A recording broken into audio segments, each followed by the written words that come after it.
Mirant a la càmera, digues el teu nom i la professió que et dediques. Gina Montner i soc ballarina i coreògrafa. Gina, quan vas descobrir la teva passió per la dansa? La veritat és que des de molt petiteta, quan ja vaig començar a ballar als 5 anys o 6, ja m'agradava moltíssim i cada cop veia que això era el que a mi m'agradaria fer de gran. Així que des de molt petiteta. I quins van ser els teus primers passos en el món de la coreografia? És a dir, vas començar primer a fer clàssic, fer Broadway jazz o jazz només? Vale, jo vaig començar a fer jazz.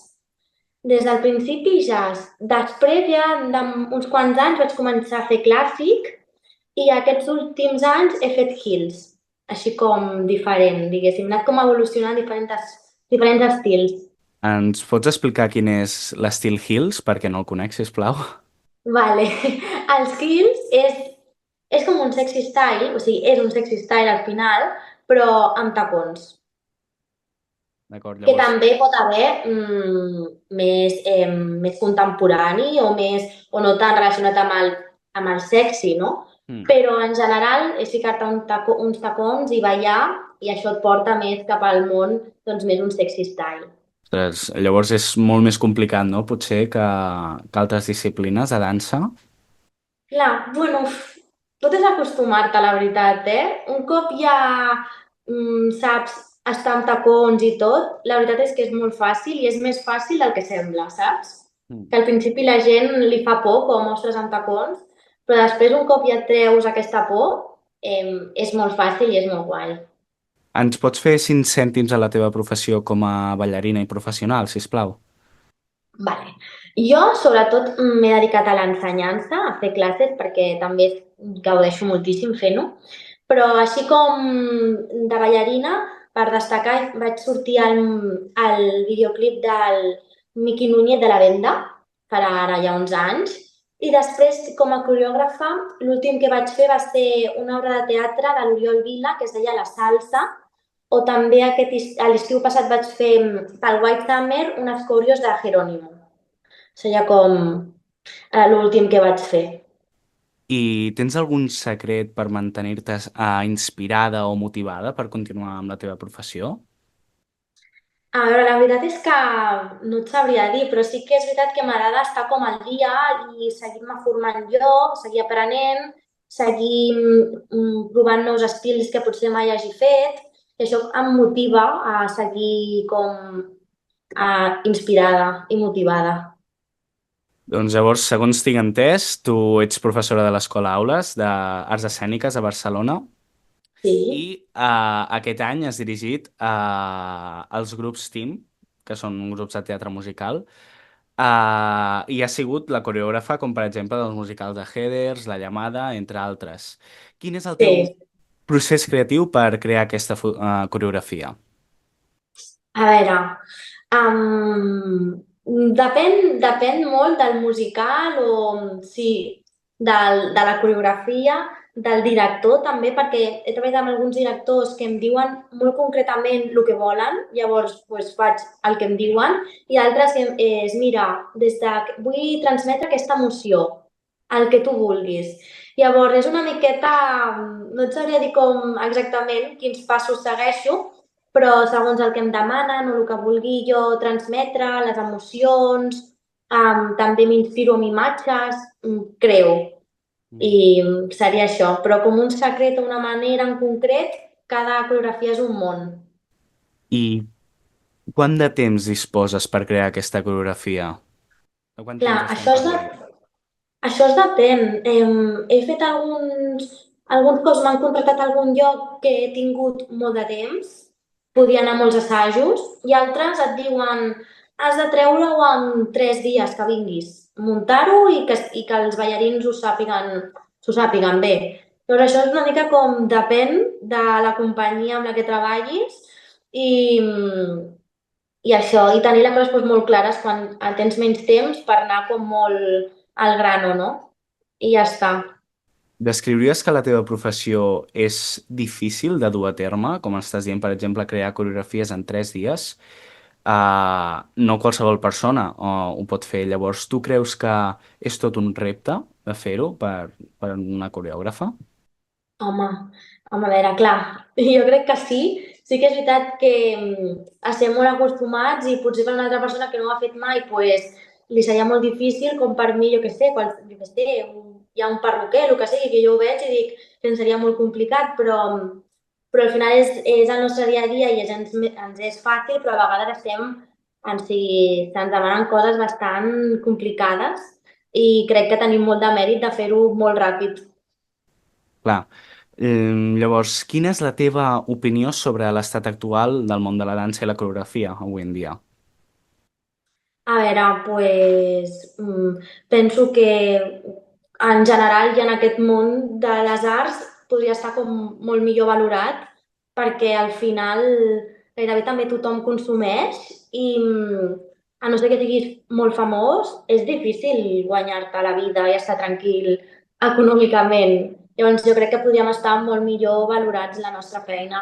Clar, des del teu punt de vista, creus que no teniu les facilitats suficients per fer que bueno, aquest treball sigui el vostre ofici, no?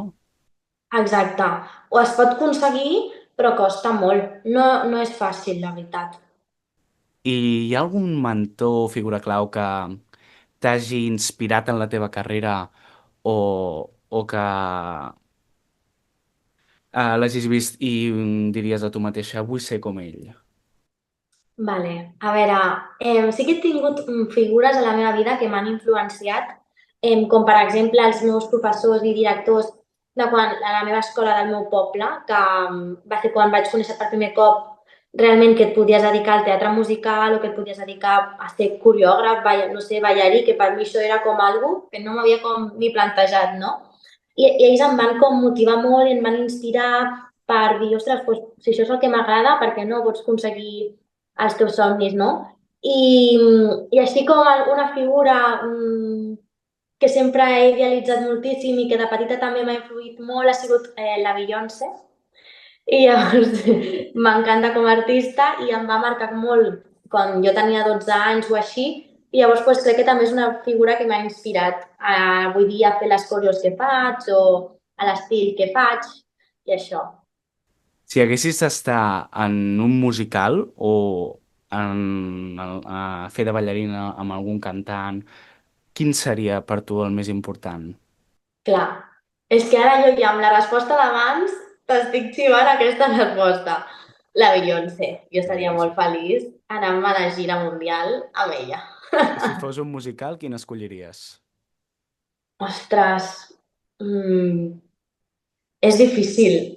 Un Chicago, un cabaret, Mm. fama, un que es ballés molt, no? Al final. Tu creus que els... Però sí, digue'm. Perdona, tu creus que els musicals disposen més d'un gènere de dansa que un altre? És a dir, creus que s'utilitza més el jazz pels musicals o s'utilitza més el claqué? Tu quin creus que cobreix la major part de dansa? Sí, a veure, jo crec que Modern Jazz podríem dir que tots els musicals, excepte algun puntual, es fa Modern Jazz. També està molt bé que el claqué, també, o sigui, pot aparèixer en molts musicals, però jo et diria que l'estil més important que engloba tots els musicals seria el Modern Jazz. I ens pots dir algun consell per a la gent jove que vulgui dedicar-se en aquest món? De quina manera ho podria fer o amb quins consells els hi diries perquè fossin capaços de fer-ho? Quin consell li donaria per poder arribar, per poder estudiar això, o sigui, Sí. i poder treballar això, d'això, Mhm. no? Sí, correcte. Buah, a veure, vale. Jo el que diria és que és un camí difícil, o sigui que hi haurà com molt alts i baixos, però que si de veritat aquest és el camí i somies que et vols dedicar a això, tothom pot i tothom pot ser feliç en qualsevol de les branques d'aquest món, saps? Perquè al final jo què sé, no sempre tens per què estar pues, ballant amb la Beyoncé i pots aconseguir ser feliç, pues, en el meu cas, fent classes o en petits projectes que em puguin sortir durant l'any, que a mi això em fan ser molt feliç i gaudir o sigui, gaudir del que faig a la vida, ¿vale? Que és ballar. Joder, això es pot tallar? No, no? No et preocupis, Merda, Gina. No et m'heu preocupis, entès, no? no et M'has preocupis, i tant, entès? i tant, i tant, no et preocupis. I això, que, bueno, que al final, que si de veritat és el teu somni i vols fer això, que encara que sigui difícil el camí, es pot aconseguir, en Vale. el nivell que sigui, saps? Sí, llavors, una última pregunta. Ens Sí? pots explicar alguna situació, alguna anècdota divertida que tu hagis passat per un procés, allò que dius que ho recordes molt especial per tu, o algun moment graciós que hagi passat en algun projecte tu fent de coreògrafa o tu ballant en escena? Ostres, a veure, a veure, eh? És que aquestes són preguntes que em pilles, eh? Em... Què et podria dir? Mira, per exemple, sí, em sembla que va ser la granota del Jerónimo l'any passat, com que anaven com pues, vestits de granota, de tal, i portaven com uns caps, uns postissos, pues, ballant, feia molt d'aire aquell dia i Mhm. hi havia com a l'escenari unes teles que de cop i volta se li van com venir a tot ell, se'l van com enroscar i va tenir que, bueno, no sé, mentre ballava, algú li ajudava i el desenroscava perquè es va quedar com atrapat per l'escenari davant de tothom, saps? Ostres, I pobre. va ser bastant divertit veure-ho des de fora. Jo ja des del punt relaxada, perquè ja un cop puja a l'escenari ja dic, ja està. I va ser molt divertit, la veritat. Doncs moltíssimes gràcies, Gina, per acceptar l'entrevista i et desitgem Moltes gràcies a tu. moltíssima sort per projectes futurs. Moltes gràcies, Albert.